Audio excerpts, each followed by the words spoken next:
Hello, friends. Last time I talked about swadhyaya, self-study, and today I'm going to talk about that again. This is part 2 of introspection or self-study. And I'm talking about it again because it's such an incredibly important aspect of the spiritual path and something that we need to do as human beings to integrate within ourselves all the experiences that we have in life. If we don't take the time to integrate, to understand, to analyze, to make sense out of all these experiences and feelings and actions and thoughts and words that we say, we aren't able to progress and grow as much as we want to.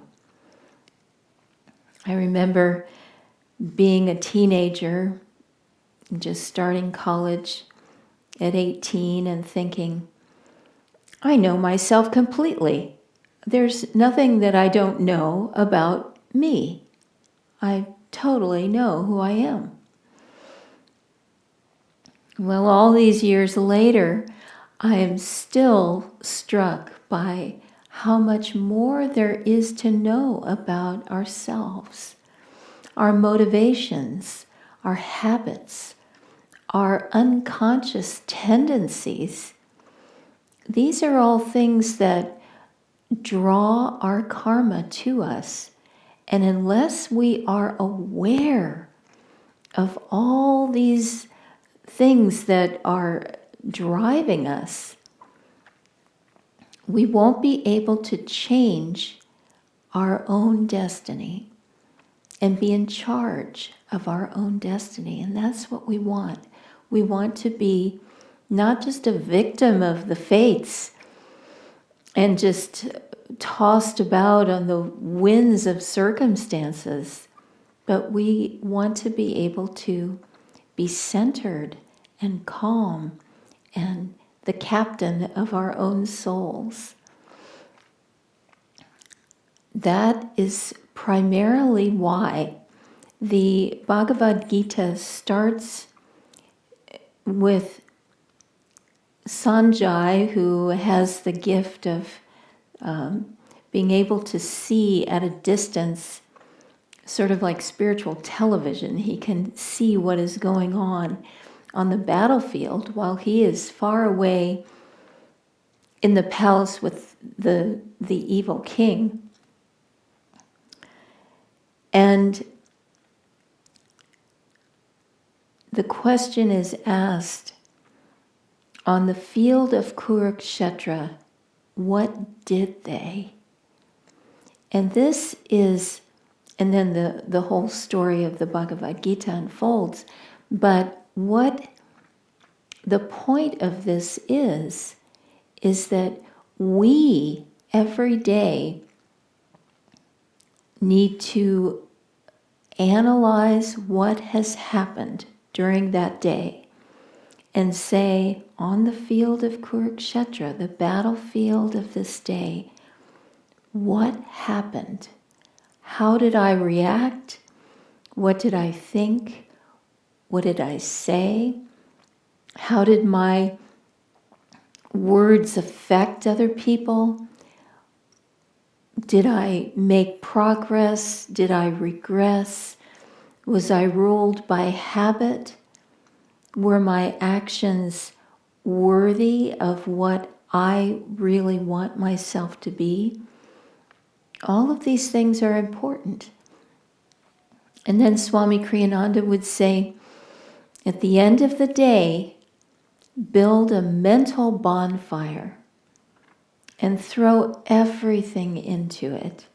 All your attachments, all your habits, all your fears and thoughts and desires, throw it all on the bonfire as an offering to God. Give it all up into that light of God. It's important that we have quiet time in our lives, because unless we do, we can't really hear ourselves think.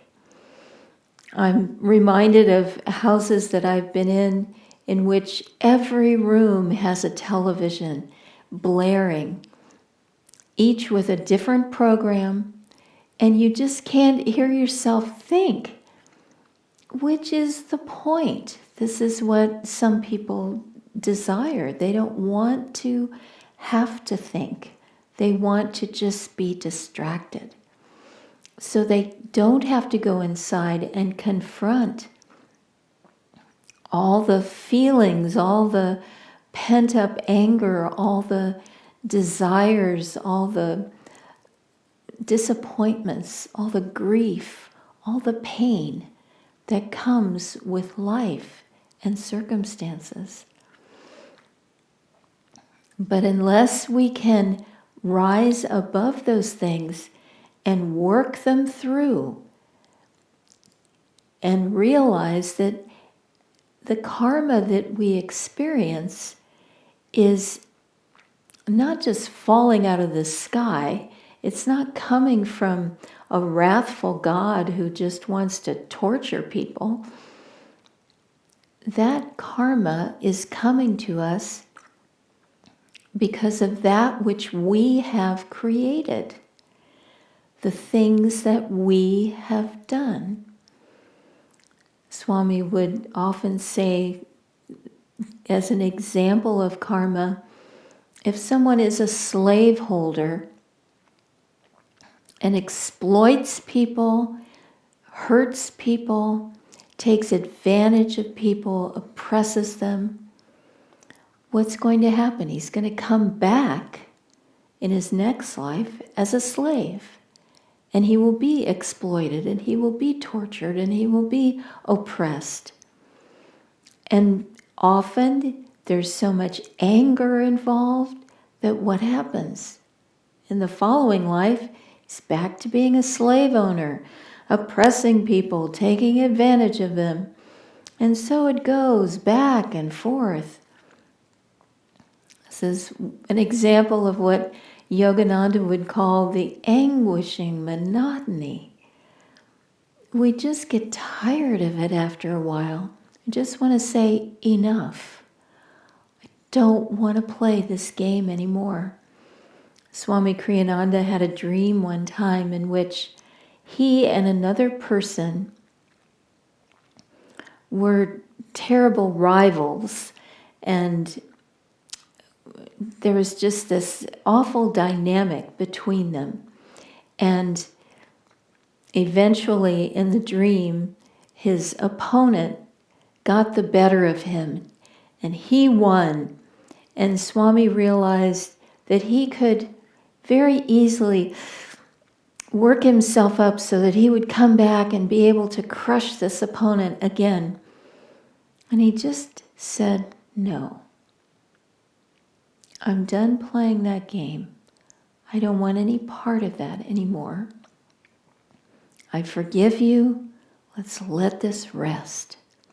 And he felt very free inside, that he could just let this go.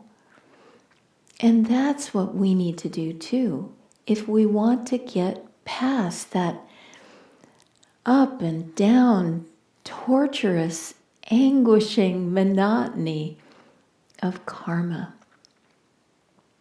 We have to remember that karma is not punishment. It is instruction. So all the things that have happened to us, we need to just let them go and not do those things which created that negative karma. When we are attempting to introspect and to find out who we really are, which is an expression of God, but we have to realize that divine spark within. it's very helpful to take time to be quiet. Creativity is one of the best things for helping us to integrate and understand better who we are. When you get into that creative zone where you're not so much thinking as you're just in a flow of energy, a flow of creative joy, it's very, very helpful.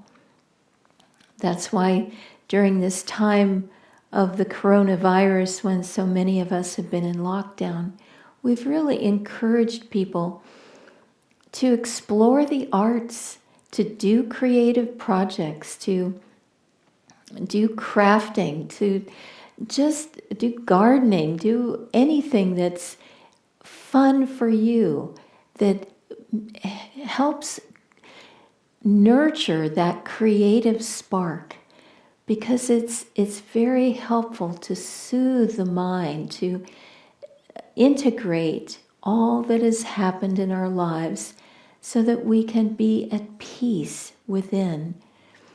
And the last thing I'll mention is being in nature, because that can help tremendously in drawing intuition to the forefront of our minds. When we are in nature, we are very close to God, and we can be awestruck by the beauty, the complexity, the design, the colors, the creatures that belong to this world that God has made, that the great design of the universe has created. And when we can feel ourselves as part of that continuum, part of that amazing creation, then we can be more settled in ourselves, more peaceful in our hearts, and our minds can become calm enough that intuition is born and blossoms in our minds. And then we will see the fruit of our introspection and self-study.